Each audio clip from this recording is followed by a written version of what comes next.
Greetings, let's get into chapter 6. Chapter 6 is about conformity and obedience. We're not going to go strictly in the order of the book because I think each one of those needs their own space. We'd run out of time to talk about obedience, one of the most important concepts, or we'd have to spread it over 2 classes. I don't want to do that. So we're going to do conformity in this video, obedience in the next video. But at the end of this video, there will be some of the sort of person situation caveats that especially go with conformity. And it just makes the most sense to do. So conformity, let's grab our definition. Conformity is the change in beliefs, opinions, and behaviors as a result of our perceptions about what other people believe or do. And this is thoughts, feelings, and actions. It's affects, behaviors, consequences, affects, behaviors, cognitions, right? Whichever words that you like for that. And it's not about what other people believe or what other people do, but what we think other people believe or do. Okay, so I've linked a video in the notes. You can grab this and watch it over and over again on your time. I think this is important enough that we're gonna at least fast forward through it together.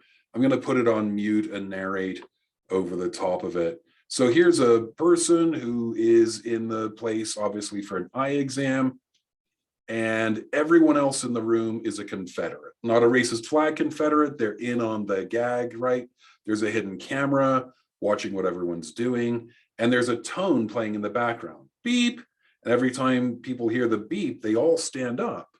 And then this rando, this test subject eventually learns that when she hears the beep, she needs to stand up. So she's standing up in order to conform. At the end of the video, she explains that she was very uncomfortable. She felt left out when everyone was standing up but her.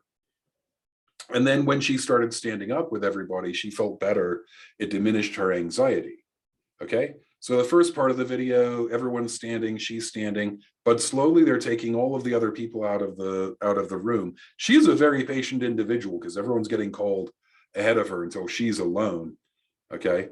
And then does she keep standing when she hears the beep and there's nobody to make her do it? Beep. Yes, obviously the answer is yes. Okay. And then other people start to come into the room. All right. And this is just another person who thinks he's there for an eye appointment, not a Confederate at all.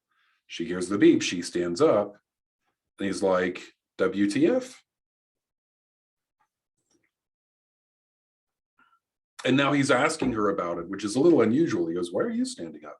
Well, everyone was doing it, so I thought I was supposed to. And that doesn't happen very often. You can do this time and time and time again. And people will just, they won't ask why you're doing it. They'll just start doing it. So now he's going along with it, you know, probably in part to make her feel better, but in part to make himself feel better. He's going along with it. And then more people start coming into the room. Okay. But now that lady is outnumbered. The beep sounds, they both stand up and she's like, WTH? And now she's doing it too. And then, you know, by the end of this, you have a whole room full of randos standing when they hear the beep. And then sometimes this this crosses days, right? You can have a week where people are just standing up randomly in doctors' offices for no actual reason, and certainly no reason they can sanely articulate. And that is conformity, right? That is conformity. It's going along and getting along. It's doing what other people are doing and thinking what we think other people are thinking. For what? For what? Okay, imitation is subtle conformity. So it's just a thing after the end of a college term. You know, I count beards at the start, I count beards at the end, and more of the gentlemen in my classes have beards at the end of a term than did at the beginning. I wonder why that would be. I wonder why that would be. Because you're getting some social information from me about the acceptability of having a long, slightly unkempt beard. Okay, hairstyles, clothing choices, all of that stuff is subtle forms of imitation. You want to fit in, In America, you want to fit in to a degree, but you also want to stand out. And so when you start fitting in too much, you start doing things to be more individual and stand out a little more. Um, and stuff like accents. Accents are super contagious, especially Southern. I saw a study about 12 years ago. Southern accents like Alabama, Arkansas, kind of continuum stuff is the most contagious of American accents. That is, people who've never been anywhere near the South. There's one Southerner in your friends group, and suddenly you start saying y'all and drawl in your words and all of that stuff. Some of this can be relatively conscious. Find someone to sit across from and just sit across from them and don't do anything else. And over time, two people sitting across from each other with any sort of mutual interest are going to mirror each other's positions. That's why it's called mirroring. Eventually, two people adopt a common posture. Doesn't always last for long. Sometimes it's just an element of the common posture, but they do it. And if you're trying to get someone on your side, if you're trying to build rapport or alliance, psychotherapists do this all the time, is we will consciously mirror the person who's in front of us. When I'm in China, therapy is really, really hard with a translator because the person I'm talking to might say like 3 minutes of stuff. And then I don't find out what they were saying until 6 minutes later, the 3 minutes for what they said, and then the 3 minutes for what the translator says they said. And then I get a chance to respond to that. That is not a reasonable situation. And so especially when I'm doing therapy demos in China, I will sit across from that person.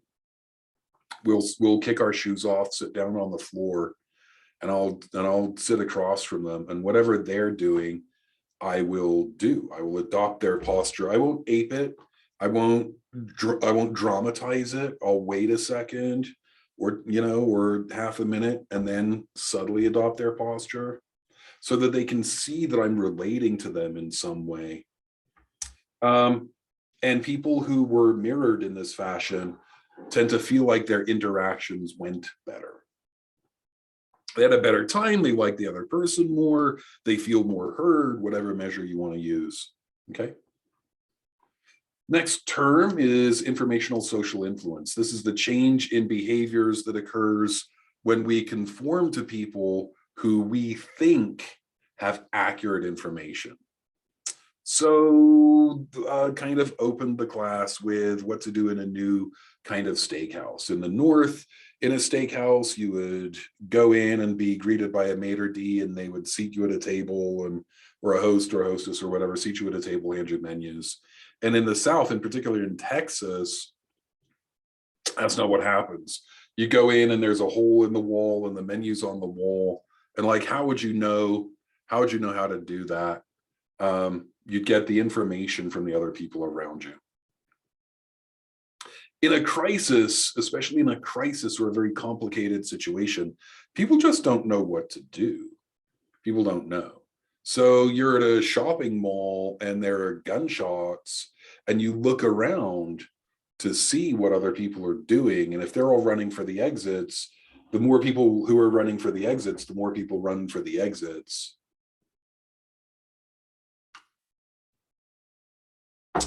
In something like a riot, people have gotten very angry. They probably maybe deserve to be very angry.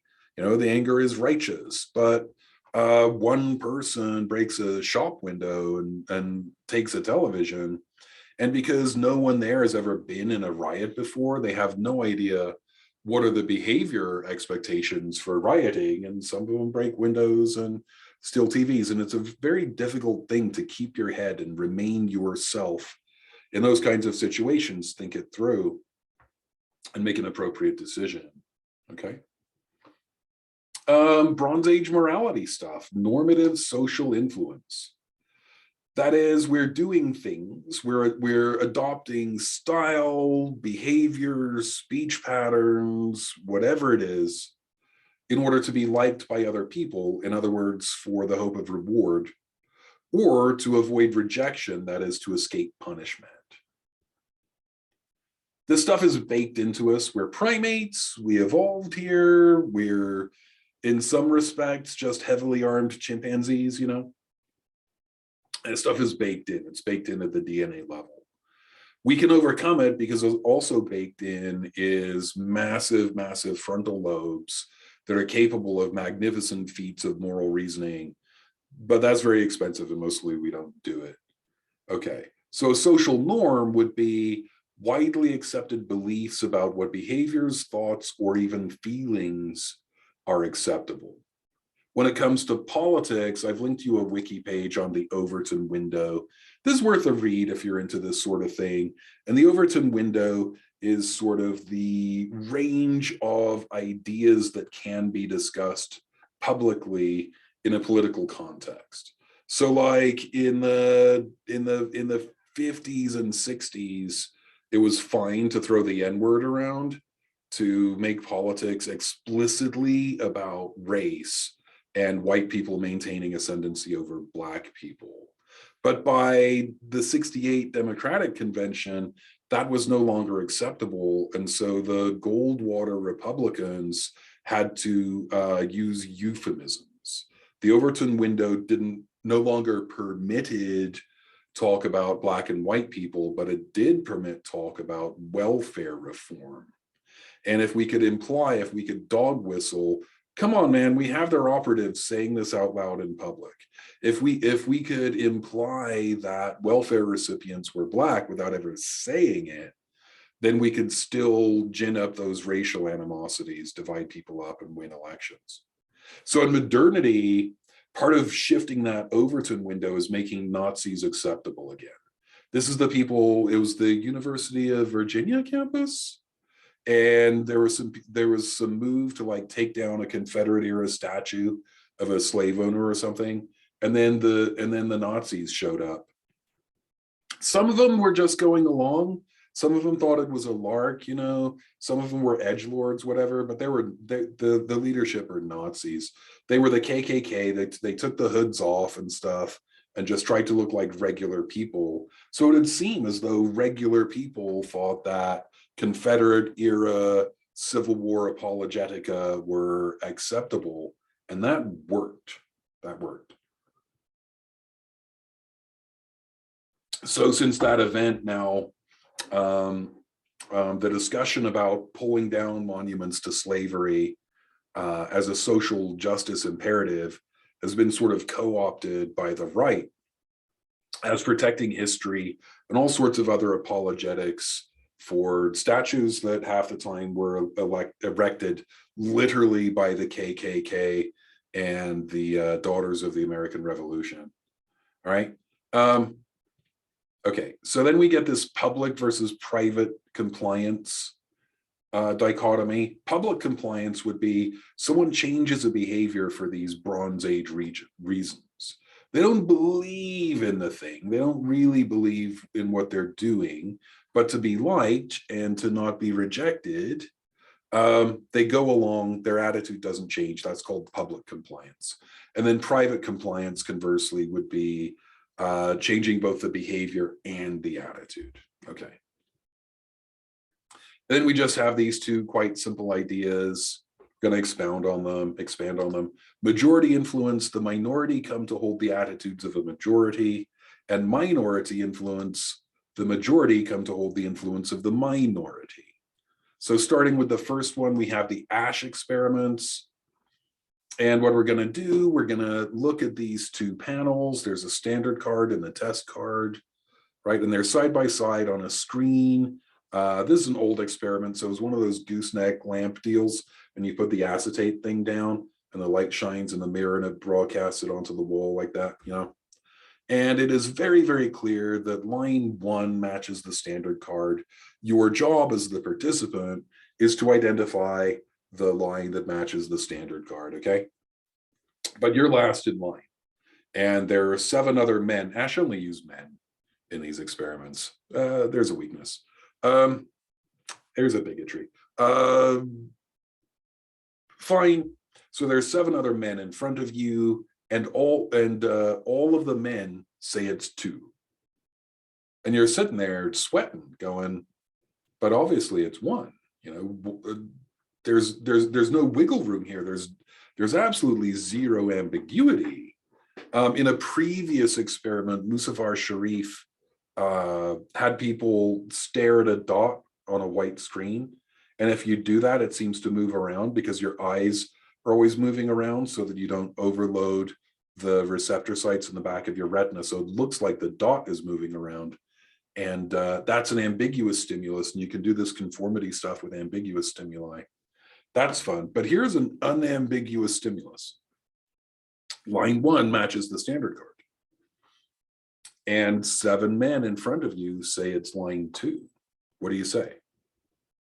Well, for various reasons, 74% of people, 74, 76% of people actually conform and say it's line number 2. Why? Some of them don't think it's worth standing up for. Like whether one line is longer than another, it's just of no real importance. And this is part of why I keep telling you that abstract notions of truth are far less important to the human species than in-group membership. Because if you're left alone, you die in our evolutionary past. But a few of the participants actually came to believe they were wrong about a very obvious thing. Okay, and so they go along for that reason. So here's a pretty good video. We're not going to watch it on this thing, but here's a video about it. If you want to watch that whole thing in action. Good. Yeah, 76% all men, 76% of men conform at least once. Hashtag not all men. Yeah, no. I understand. 24% of people resist, and we'll get to that kind of toward the end. But you can learn enough about how people make decisions to fuel some political campaigns. Yeah. If you say the same lie often enough and you seem powerful and you have 1 million bots on Twitter to amplify that lie, people will come to believe that the lie is the truth. Everyone? Yeah, not even a majority of people, but enough that you can win key districts. The most conforming people, the least critically thinking people are clumped together in places that are politically important for presidential campaigns. Okay. With allies, people can tell the truth more. So if 6 of the 7 preceding men say it was 2, but man number 3 or 4 or something says it's 1, then that's enough usually for the actual test subject to say the true thing, to say, actually, it's number 1. It's number 1. Moscovici comes along and sort of appends this, can a minority influence a majority? So now we're going to show you blue slides of varying brightness and ask what color they are. What color is this slide? Again, it's an unambiguous stimulus. The slides are all definitively blue. I know if he controlled for color blindness, should have, because blue appears green in some flavors of color blindness. Never mind that for now. So there are 4 people who are the actual test subjects. And then there are 2 people scattered in who are the Confederates.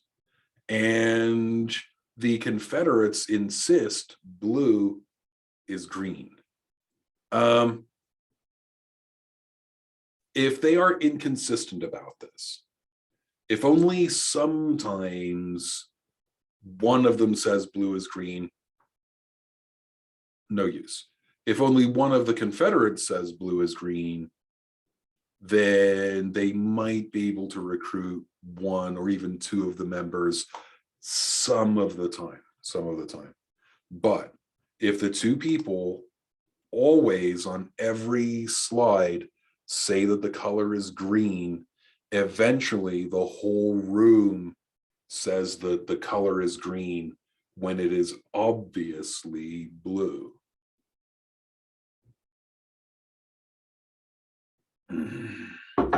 So I prefer not to engage in debate. Debate does not lead to truth. Debate is necessarily rhetorical, and you have to know what situation you're in. This is a classroom. I have the facts. I'm telling you the facts. I know how that sounds, but it is a classroom, and that is the function of a classroom, right? And if you want to argue with the facts, I will generally just close it down. There it is. Not by saying, sit down and shut up, Derek, but just by, I'm not going to be moved by those positions. They're contrary to the facts. If there's a real question, let's answer real questions, but these are the facts. And like, your opinion about the facts doesn't really matter. The thing is that if we're doing science, we have a process for science by which we arrive at what the facts are. It's not that we have equal and opposite opinions. It's that I'm right because that's what the science says at this time. And the science has gone through this long, complicated vetting process in order to be right. And you have an opinion, which we don't care about. The thing is, I will change my mind based on new information. If you want to get into a discussion that is neither this one-way flow of information or a debate, which is about trying to change each other's minds on a thing, then you have to agree at the beginning, what would change your mind on an issue? And what would change my mind on an issue is a scientific consensus on that issue. When a majority of biologists agree that it's time to supersede evolution with a different model, then I'll go along with that. When a majority of biologists find a corpse of a Bigfoot, and there's a panel that does an autopsy on that Bigfoot, and they conclude, and it becomes the standard of science that Bigfoot is a species, then I will believe in Bigfoot and not before. But when you have on one side someone who will not change their mind on an issue ever for any reason, and one person who will change their mind on an issue if it seems reasonable to do so, that's me, then you get an inequality. That is, the Nazis will never take one step towards me, but I am in danger of taking steps towards the Nazis. And once you start doing that, it's over for you. So not one step. Not one step. If you have information that comes from a broad scientific consensus, let's see it, share it with the class. Situational factors. Big majorities. If you start shrinking Ash's size of Confederates from 7 to 6 to 5, they become less and less influential. 7 seems to be just the right number, that those 7 are perceived as a block, B-L-O-C, block, a group. And over that number doesn't seem to make them any more convincing. You get diminishing returns. Okay. Good. Consistent unanimity. If some of the Confederates sometimes go their own way, that group loses its power. And task importance versus simplicity. Simple, important tasks. This task is about how police lineups work, and it's going to have a tremendous effect on conviction rates sometime in the future. We're trying to abort false convictions, and the winner, the people who do the task most accurately, they're going to get a $20 bill. Okay, now it has real importance, it has philosophical importance, it has material importance, but still very simple. It's the person we're looking for. and 4 people, 3 of whom obviously are not the person we're looking for. All right, people tend to be very self-reliant in that condition. It doesn't matter how many people in front of them say that blue is green or whatever thing. They know what's true. It matters that they say what's true, and they say what's true. On the other hand, if a task is very complicated, identify the line of code in all of this code that has more zeros than ones. That tends to create other reliance. If everyone says it's line 497 and you think it's line 233, you're likely to say 497 because it matters, and that consensus therefore seems to matter. And like any unimportant task, if we don't care about it, then we tend to go along.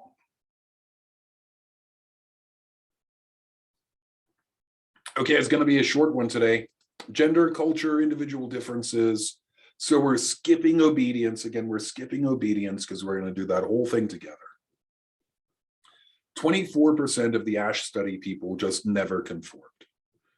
Okay, they never once went along with the wrong answer. And some of the individual factors are, what's your self-esteem like? Remember the thing about Ernest Becker from earlier, right? Death salience hurts your self-esteem, and you can't not have the death salience, but you can have in-group membership that provides validation. But in-groups require out-groups, and that's where Becker thinks you get Nazis from. And the evidence is kind of supportive of that. Well, it turns out here's some more support. People with lower self-esteem need more validation and conform more. So you find out what people think about themselves, you do the conformity tasks, and the people who actually feel okay about themselves have no need to go along. All right. The need to fit in or stand out, and that's a balancing act, and it depends where you are in the world. A relatively individualist versus collectivist society. All right. So if we're too similar, if I'm in the room, I'm surrounded by sort of middle-aged, wild bearded, spectacle wearing white hippies, I need to differentiate myself from that group somehow. Okay, and so I'm more likely to give the right answer.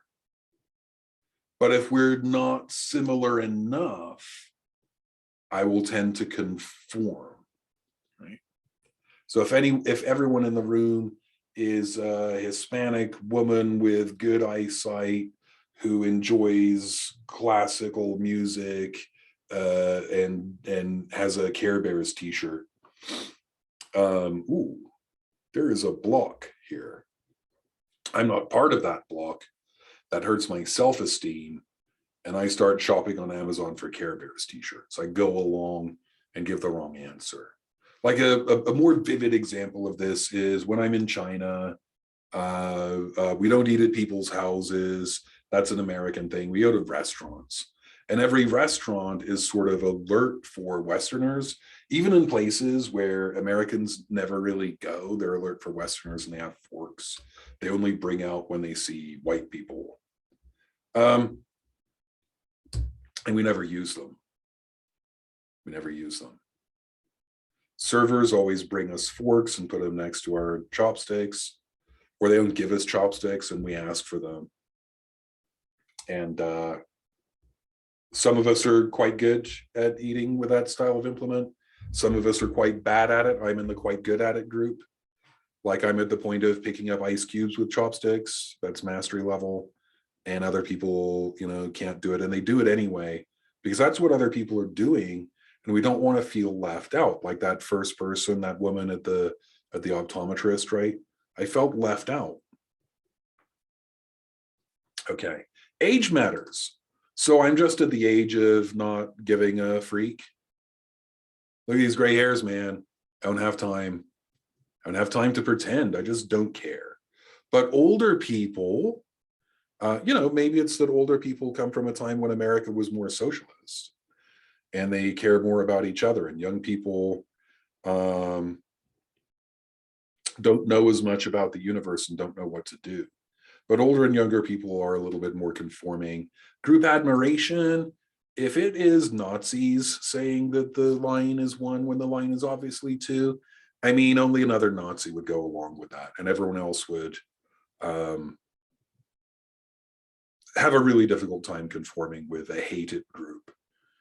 We're more likely to conform with groups we like in some way or admire in some way than other kinds of groups.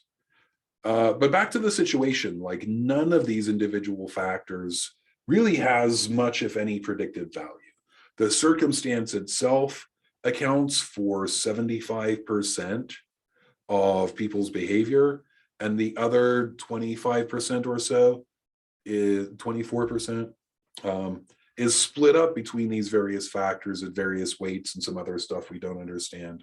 And it's only more or less likely. It's not like people in collectivist societies always go along and people in individualist ones never go along, right? It's only small statistical differences. When it comes to sex and gender, two different things. There just isn't any real difference on conformity tasks. So don't let Ash off the hook for excluding women and only using dudes. That was a very sexist thing to do in 1976, maybe. But also, you know, there is a little difference, and men are a little less conforming than women, as you would expect from our gender roles. But there's a difference between public and private conformity. We hit that a little higher in the lecture, right? And public conformity is doing the thing because everyone else is doing it and you want to keep your head down. You don't change your initial attitudes. So women are a little bit more likely than men to go along and say it's line number two, but no likelier to believe it's line number two, right? When doing gender differences, remember sex and gender are different. Gender is the expectations based on what people believe is our sex, okay? And sex differences are notoriously difficult to nail down. Like saying it's because women are like this and men are like that, that's very, very hard.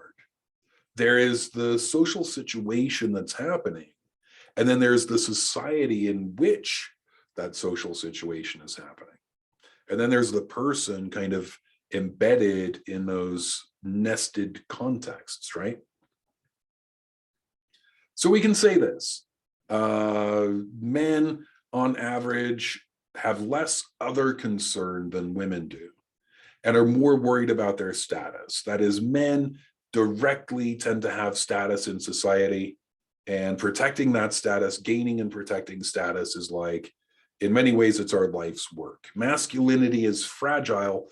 That is, other men can revoke your man card for any or no reason. And that would accompany a tumbling in status. Masculinity is fragile. It's easy to be non-masculine, and being non-masculine hurts. Okay.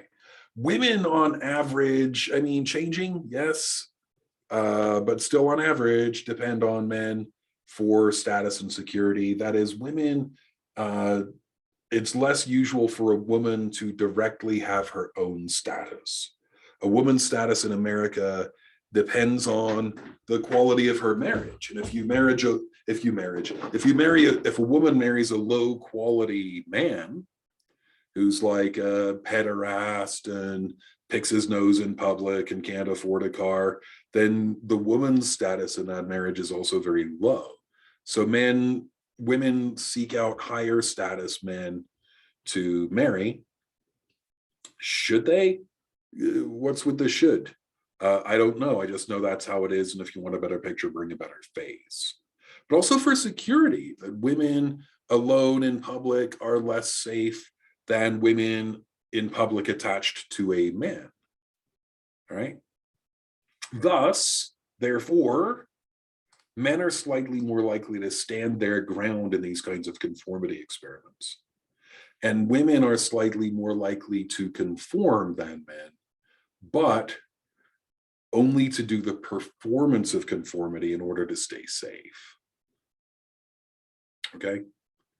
And then when you throw in informational influence, it gets even muddier, because when people know more about a topic, they go along less with the group, right? I'm a psychologist, and if there are 7 people around a table talking about psychology and none of them's a psychologist, I'm going to whip out my psychology and whip them good. You know what I mean? And the early studies didn't involve women, and then slightly more recent studies involved women but used stereotypically male topics.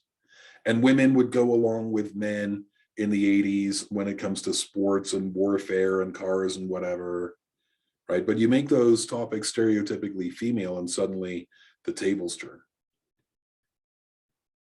So it's not super clear just how much difference there is in conformity when it comes to gender. This is a weird place to do gender and leadership, but here it is. Here's gender and leadership. I think we're doing leadership in a separate chapter by itself later. So let's just preface that with this. Men are more likely to be perceived as competent and more likely to be perceived as leaders. Competent in leadership roles, yeah. If it's about kitchen stuff or housekeeping or stereotypically female tasks, caring for babies, whatever, then that, again, it gets turned on its head and men are viewed as incompetent and can use that view of incompetence in order to avoid the tasks. I haven't seen this ad lately, but it's about a woman who's losing weight by eating yogurt. And she's on the phone talking to her friend about, yeah, last night I had cheesecake, cherry cheesecake, and today I'm having angel food cake. And like the husband is rooting around in the refrigerator, and the music is like whoop whoop, and he's just an incompetent boob with no thoughts of his own, looking apparently for cheesecake and angel food cake, but they're not in there. It's just the yogurt, and those are the flavors of the yogurt. And then the wife is like, Doug, what are you doing? Whoop whoop, right?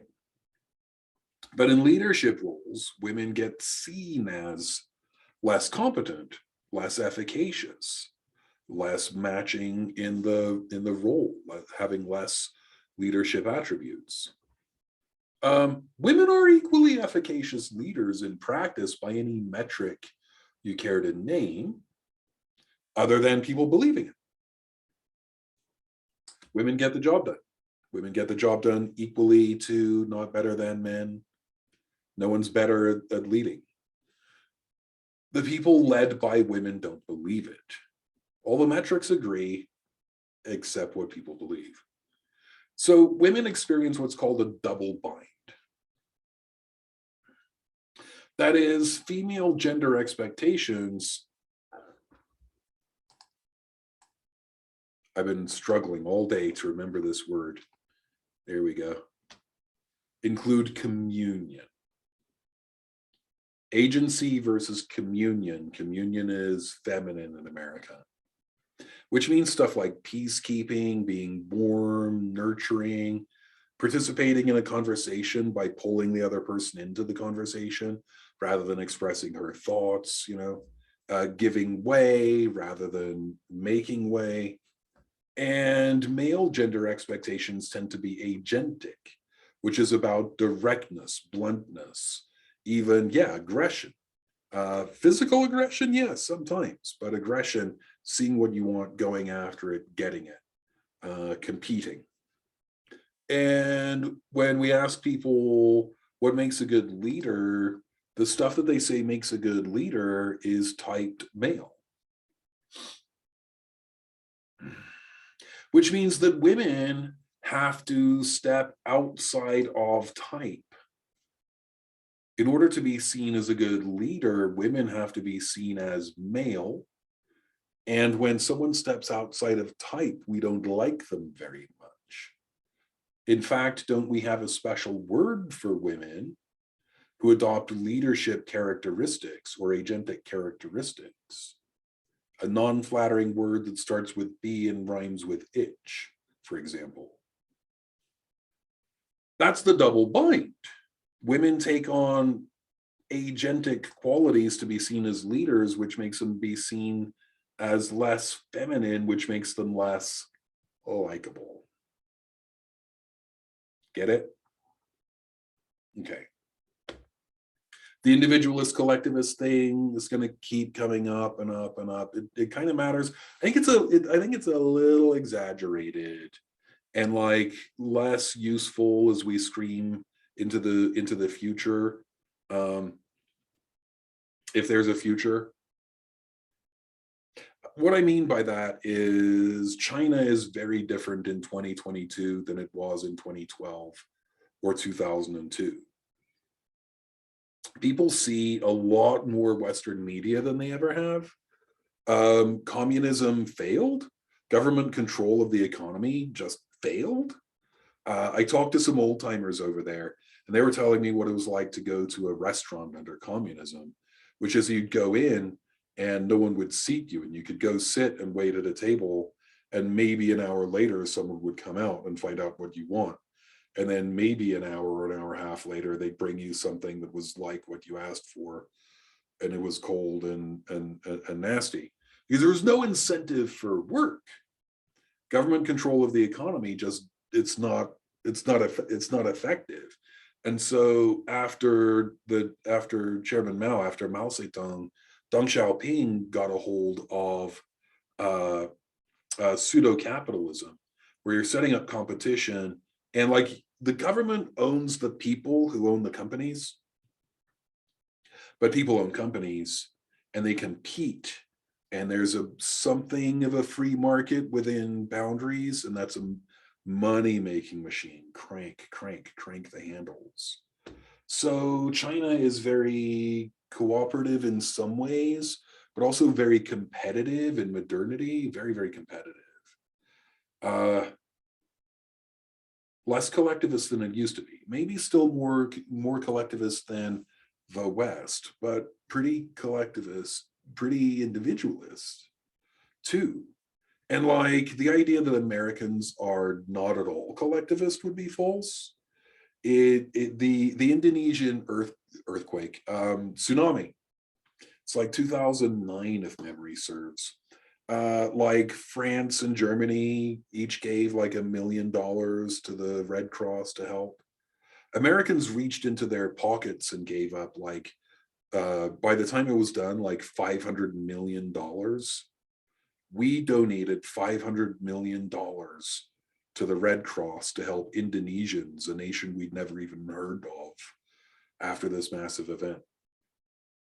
You know, Americans are just the most generous people on the planet. You can amplify our selfish impulses at the drop of a hat, but Americans are just the kindest, most helpful, other concerned people I met anywhere on Earth. And I've been places on Earth, man. So take this stuff seriously, but not too seriously, okay? All right. So individualists conform less than collectivists. A little bit. It's still nothing like as important as the circumstance. You know, but going along is more important than being right. Abstract notions of truth just do not matter for ongoing individual survival, not to the degree, not to anything like the degree that having a crew helps you survive. And like advertisers know about it. So if you're selling cigarettes in America, you have the Marlboro Man, right, riding across the horizon with a cigarette in his mouth. I don't care what anybody thinks. I'm a Marlboro Man. And if you're advertising that in Indonesia, it's like everybody smokes Marlboros in Indonesia. And it's 82 people all simultaneously lighting up Marlboros. Okay, let's do some woollier stuff again. We're talking psychological reactance. This is some Freudian stuff. And so let's go. Let's do Freud. Um, it starts with reaction formation. Psychological reactance, right, starts with Freud's reaction formation. So you might have noticed that homophobia isn't like other phobias. Homophobia isn't a fear of gay people. Homophobes aren't people who are shut-ins because they're afraid that they'll see gay people when they go outside and then they might die.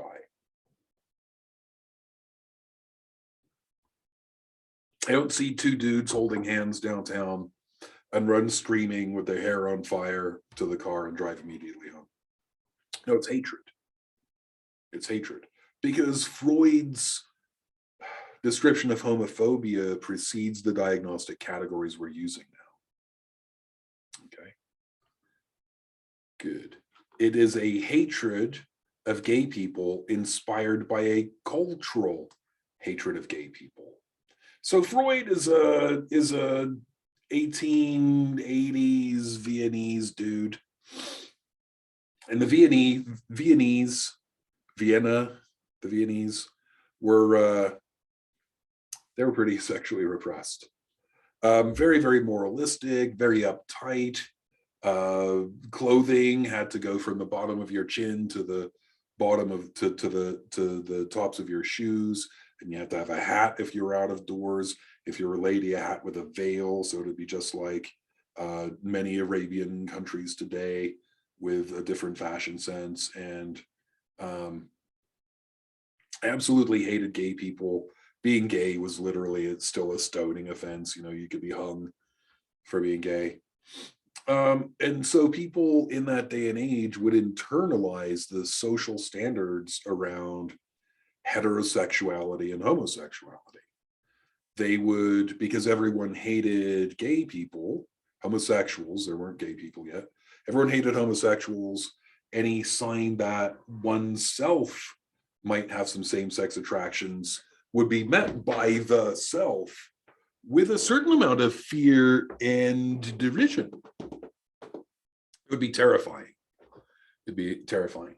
So what we have now is an internalized hatred of oneself for any sort of gay impulse, same-sex attraction impulse. So I remember a time I was working at a gift shop, paying my way through the first round of college, and the owner of the shop had hired this new dude to do some decorating, and I've never seen him before. And I come into the stock room, and he's up on a ladder, and he looks at me, and I look at him, and we both blush. Like there's this sexual simpatico happening, and like I was very confused by that. I hope I comported myself well, and I'd been exposed enough to stuff outside of the military Christian community that I comported myself okay. But we both blushed, and later we had to have a conversation about it. Just see where we were. It's not me. I'm not homosexual, gay in any kind of way. But I had to get all right with the fact that I could be, and that would be all right. And if you're in Vienna in 1880, there's no way to do that. If you have that same-sex attraction, then that thought is so terrifying, that impulse is so terrifying, it has to be pushed out of mind. Okay? So the amygdala, down there in the limbic system, right next to the hippocampus, the amygdala knows about fear and rage. So these are feelings more than they're emotions. They're limbic system feelings or felt senses or body states. And emotions is what takes place in the high mind after some interpretation. But Amy G only knows fear and rage. And as far as she's concerned, those are the same thing. It's fear rage. So a person sees some gay people doing gay stuff. they feel some gay stuff inside. The amygdala reacts to that with this internalized hatred of their self, which provokes the amygdala to rage, fear, which is unacceptable. Self-hatred is unacceptable. You can't walk around hating yourself all the time. Ask any depressed person. And the gay impulse is unacceptable. And so the frontal lobe just never allows those things into consciousness. But you still need to explain why Amy G is in this heightened state. What's got Amy G all in a tizwas? Well, you would ascribe that to the gay people you can see. And instead of fear, which wouldn't make any sense, it would be hate. This would explain why the more political groups use GLBT plus folks as political footballs, the more those folks get killed. Black trans women are always per capita, like up there tied with Native Americans off reservation for murder rates. It's a small population, so it's a small number. But the rates are very, very, very high. Is that true? Is that true? Well, let's do an experiment. What you want to do is find some men, because men have penises and this only works on penises. Also, because masculinity is fragile and femininity is seen as more of a default state. You can't lose your woman card. It's very difficult to lose your femininity. It's very easy to lose your masculinity, and men are always anxious about it. So find some men and first give them an explicit attitude survey. It's a bunch of questions. They all amount to, how gay do you think you are? All right, and you'll get like a 0 to 10 rating, where 0 is the straightest straight, whoever straighted a straight, and 10 is the gayest gay, whoever gay to gay. Straightest person in the world, gayest person in the world, anywhere in between, it's fine. And then each of those men, like one by one over the course of days, we're going to sit them in a little room. It's unavoidable to describe it as a closet, I'm sorry. And in the room is a chair, a penile plethysmograph, and a screen. The plethysmograph fits basically like a condom, and what it does is measure penile engorgement. How erect is your penis? And then we're going to, on the screen, show us a sequence of images. And those images are mostly neutral, like birds and cats and filterless cigarettes. And some of them are heteroerotic, girls and boys together, girls. And some of them are homoerotic. So shirtless, oiled up, romance cover men. All right. And then compare what people said on the explicit attitude survey to how their penis responds to those stimuli. And what you find is that the people who rate themselves as 0 have the strongest reaction to shirtless WWE wrestlers and stuff like that. Right? The less gay you think you are, the more your penis calls you a liar. That's what I'm saying. Does that mean Freud was right?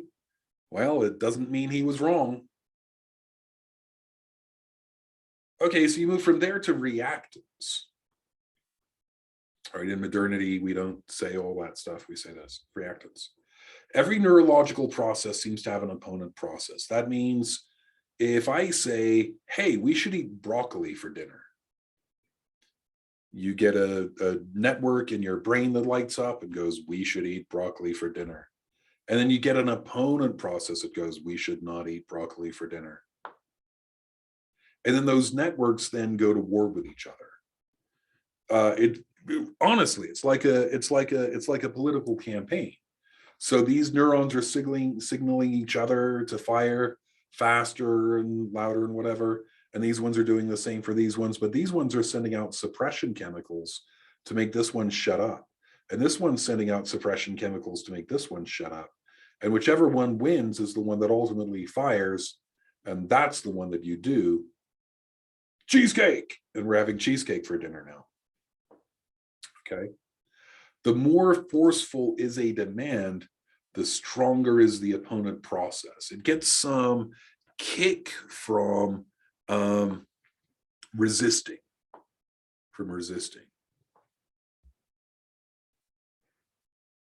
Which in part explains why even very strong logical arguments still push people into the opposite positions, the opponent positions. Okay. And also remember over justification. If we know why we're doing a thing, we don't have to justify doing the thing to ourselves. If I pay you $100 to review a movie, I get an honest review. If I pay you $5, I get a nice review. So you don't know why you watched the movie. And I remember being in home economics class in like 1983 or something. And we're making cake. I don't remember. But we all have spoons and we've got batter on the spoons. And the teacher sees us scraping the batter off the spoon with our fingers. And she's like, no, that's the finger you pick your nose with. Use your pinky finger. It's your cleanest one. And every boy in the room immediately shoves their pinky finger in their nose hole. That, humans, is what I have for you today. Thank you for your kind attention. And we'll talk obedience later.